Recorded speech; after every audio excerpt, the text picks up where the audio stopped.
Okay, Dragons, I'm going to show you how we're going to go from a table to an equation. And again, I'm going to refer to the 4 steps that I ask you to write down in your composition book. Determine the first difference. Write your slope, also known as rate of change, in the process column. We're going to substitute the domain values in the process column and determine the initial value, which is the y-intercept. So, if we determine the first difference, what we're going to do is we're going to come over here to our input, which is our length, which is our x's, and we're going to ask ourselves a simple question. What do I do to 1, or negative 1, to get to positive 1? And we will say that we're going to add 2. And then, and if you subtract 1 minus a negative 1, you get 2. That's what's talking about the first difference. Or you can just visualize these on a number line. What's the difference between the positions of these numbers on the number line, and you'll get 2 units. Alright, so what do I do over here with these two?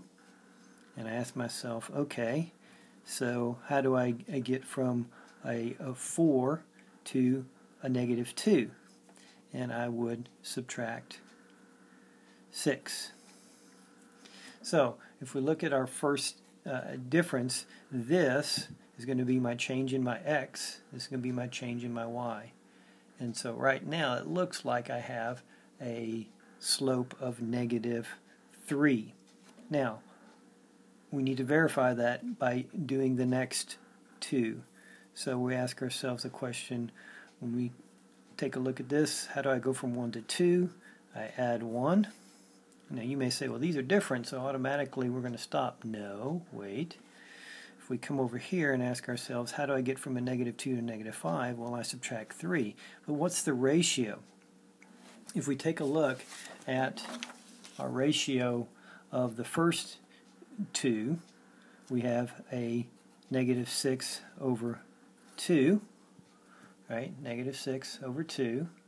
And then in the other one, we have a negative 3 over 1.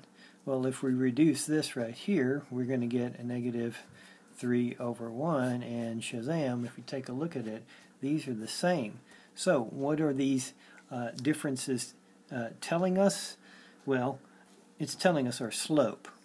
So up here in this particular, it is linear, and my slope, m, is going to be a negative 3, because my ratios between my common differences always equal a negative 3 in this problem. So determine the rate of change, determine our slope. We've done that. It is negative 3. And so we're going to put our slope in our process column. So over here we're going to put a negative 3, a negative 3, and a negative 3. I do that 3 times because I have 3 points. Okay, and now my x's are right here. Remember, this is my input column, so these are my x's, so I'm going to multiply it by x. So I'm going to multiply the negative 3 in this case by negative 1. Multiply this negative 3 by a positive 1, and this one by a positive 2. So as I take a look at this right now, this is going to be equal to 3. This is going to be equal to negative 3. This is going to be equal to negative 6. But now the process is I have a 3, but I need a 4. So what do I add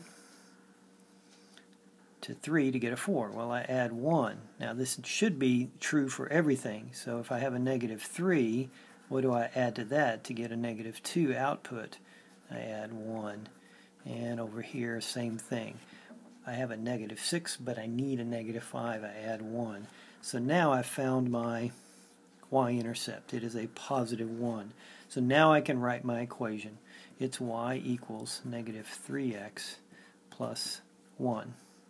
So the coordinates of the y-intercept is 1. So it's on the y-axis, so it's got to be 0, 1. Coordinates of the x-intercept, now you're going to need to plug in a 0 for y. If you want an x-intercept, Remember, think about if you're on the x-axis, you have to have a y of 0. So if I take this and plug in a y, or 0 for y, and solve for x, I'm going to subtract 1 from both sides. It becomes a 0 pair, and now I'll divide by the coefficient of -3. And if you notice, in this particular case, we will get a fraction. A negative divided by negative is a positive. So my x-intercept is going to be 1/3, comma, 0. The coordinates of the 0, well, that's the coordinates of the x-intercept, so I can just write that again. Is this a function? Well, let's find out. We come over here and plug in our equation as we see it. And we hit graph, and we do our vertical line test. Yep, passes it. It is a function, passes the vertical line test. Is it continuous or discrete? It is continuous. Again, take a look at it. Again, the only reason this stops is because my screen is limited. This actually goes on forever in the upper left. It goes up and left forever, and it goes down and right forever. Okay. Why is it continuous? Because it can be drawn with a continuous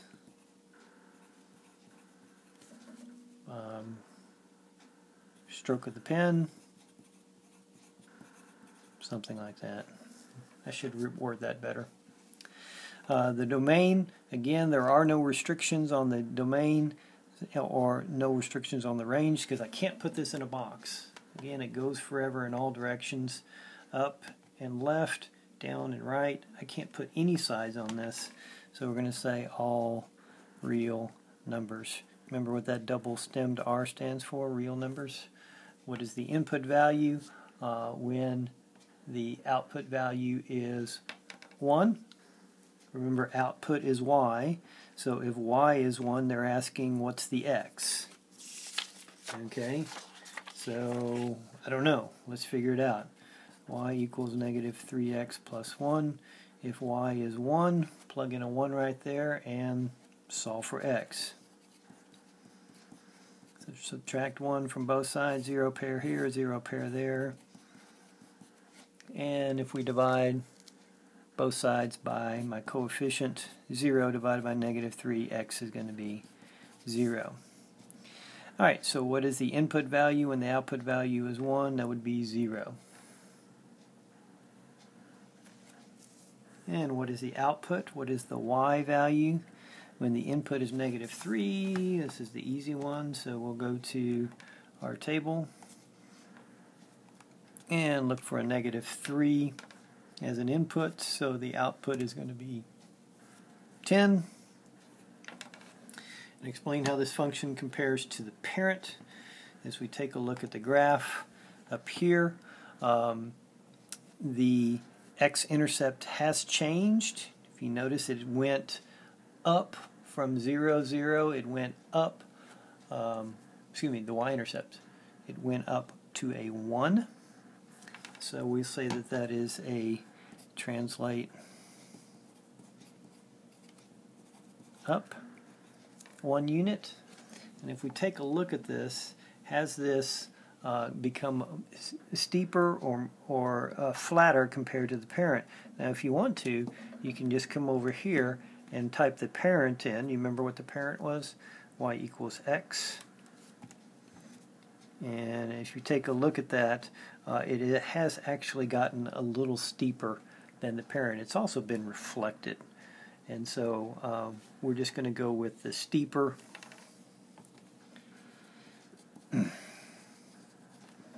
Again, if you want to say by a factor of 3, you can, and the negative will reflect it over the y-axis.